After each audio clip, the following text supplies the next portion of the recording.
Hello, hi, welcome once again to M5's new English language learning program, Let's Speak English.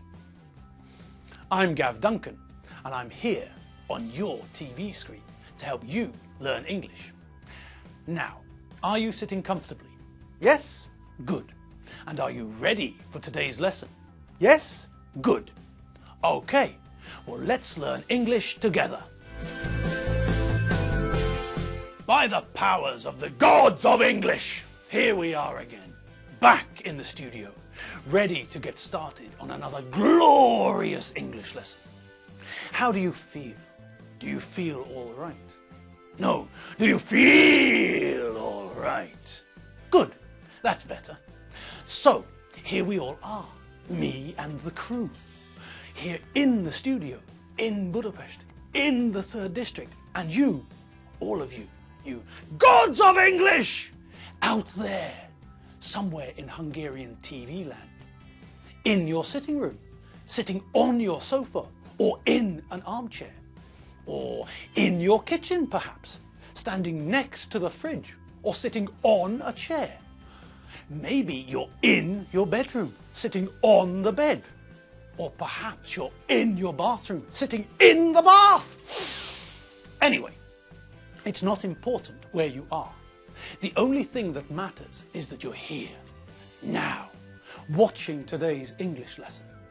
Magic, wonderful, Dogtanian and the new Shmoo. Right, are we ready? Yes? Wonderful. So, let's begin today's lesson. Now, what do you remember from our last lesson together? Do you remember who we met? Of course you remember. You're gods of English. Okay, so who did we meet? That's right. We met some more members of Mary Benchfield's family. Do you remember which members of her family we met? Yes, of course you do. We met Mary's dad, Joe. He's a rocker and he's got jet black hair. He's also got tattoos. We met Mary's mum, Jenny. She's got grey hair and red glasses. Then we met Mary's siblings. We met her brother Gordon and her sister Jane. Gordon's got a moustache and Jane hasn't got a moustache. Jane wears glasses, but Gordon doesn't wear glasses. Gordon's got short hair and Jane's got long, curly hair. We know the different relationships between the members of the family. We know that some of the family are blood relations and others are in-laws. We know that Alfredo's mother and father are Mary's mother-in-law and father-in-law. Logically, it's the same the other way round too. Mary's dad and mum are Alfredo's father-in-law and mother-in-law. We know that the children have got parents, and the children's parents are the children's grandparents.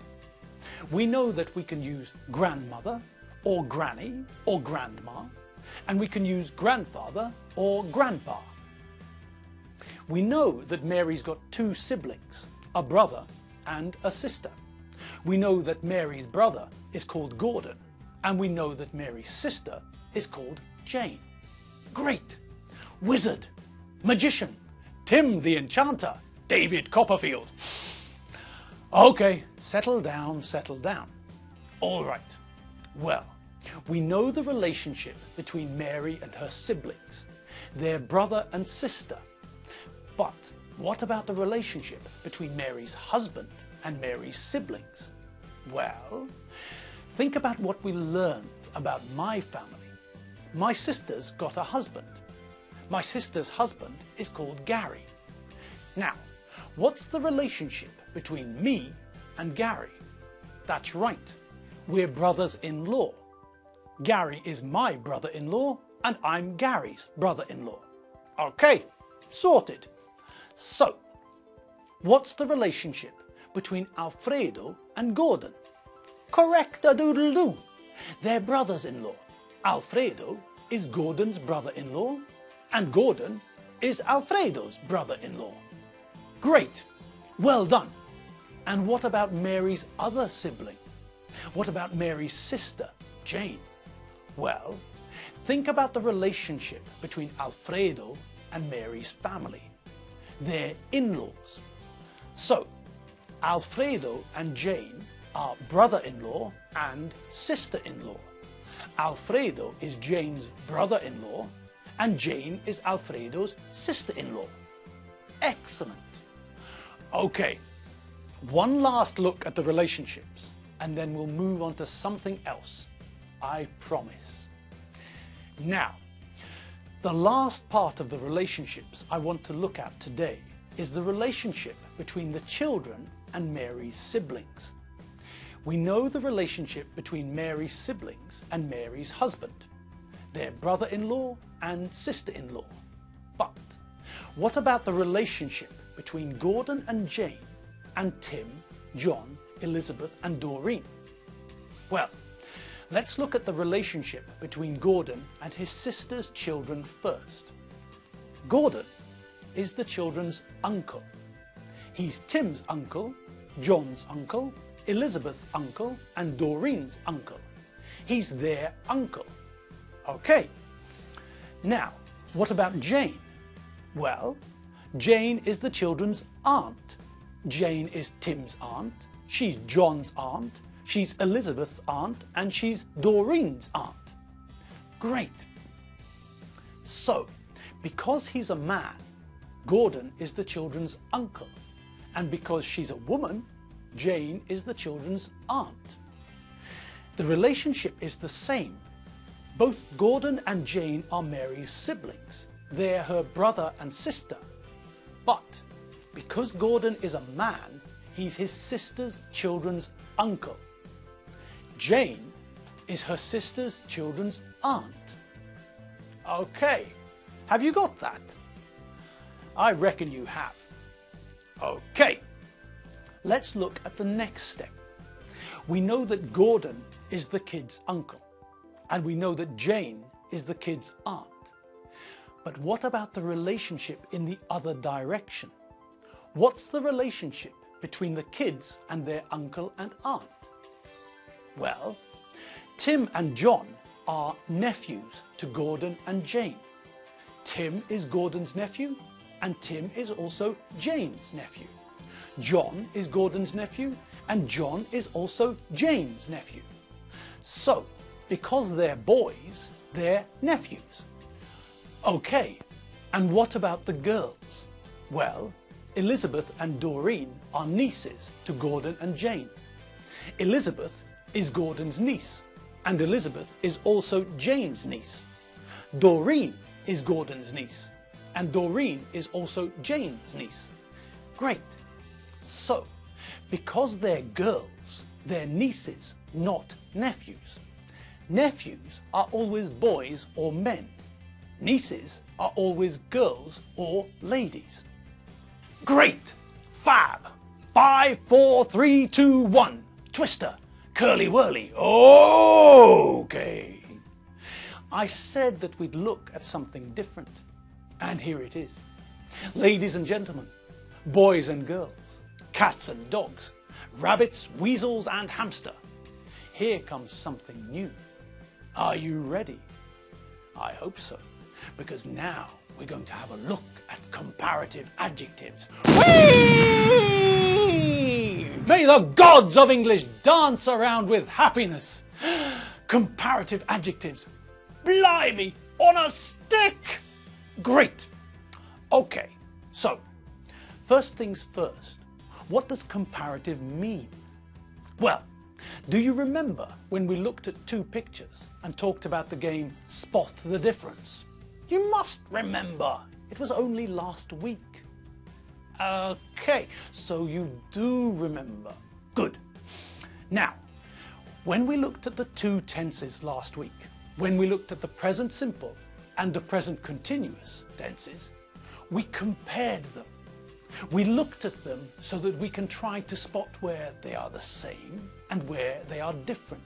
We compared the two tenses. The verb to compare means to look at more than one thing and see the similarities and differences between the things. We compare things all the time. When we're driving, we compare the prices of petrol at different petrol stations, so we know where we can get cheap fuel. When we go to the shops, we compare prices. I can buy this can of tomatoes for 345 forints, or this can of tomatoes for 430 forints. When we want to buy a new TV, we go to a TV shop and compare different TVs. We look at the information about the TVs. We compare the different pictures. We compare the remote controls. We compare lots of things before we make a decision. Now, think about the adjective old. I am 46 years old. I'm 46. Modi, who is sitting over there, is 42 years old. He's 42. I'm 46. He's 42. Now, by using a comparative adjective, I can join the two sentences together, like this. I am older. Older is a comparative adjective. It tells us that I was born before him. What about the adjective tall? Well, I'm 1 meter 89 centimeters tall. Modi is 1 meter 78 centimeters tall. I am taller. Again, taller is a comparative adjective. Now, what about looking at the sentence from the other side? Well, what if we use the opposite of old? What's the opposite of old? That's right, the opposite of old is young. So, Modi is 42 and I'm 46, so Modi is younger. And what about the other sentence? What if we use the opposite of tall? What's the opposite of tall? That's right, the opposite of tall is short, so Modi is shorter. So, as we can see in the examples, the comparative form is usually the adjective with er at the end. Old becomes older, young becomes younger, short becomes shorter. Okay, so where do you think we might find some problems? Bingo! Bonanza, Little House on the Prairie, Heidi, The Lone Ranger, Tonto. That's right, it's the famous English spelling. We can see that we add er to the adjectives old, young and short when we make the comparative form. But what about other adjectives? Okay, well, here are the rules about the spelling of the comparative form. First, we have to learn what a syllable is. A what, Gav? A syllable. What's a syllable? Well, a syllable is a part of a word which has got a vowel sound. Eh? Eh? What? What? What? Potato? No. Okay, the easiest way to understand what a syllable is to think about how many sounds a word has. My name, for example, has got 2 syllables. Ga-vin. Okay. Modi's name too has got 2 syllables. Mo-di. Budapest has got 3 syllables. Bu-da-pest. So a syllable is a sound in a word. Afghanistan has got, well, how many syllables are there in the word Afghanistan? 4. Let's count them. Afghan-is-tan. 4 syllables. Okay, what about some Hungarian words? They have lots of syllables. What about this one? It's a cracker. Megengetetetlen.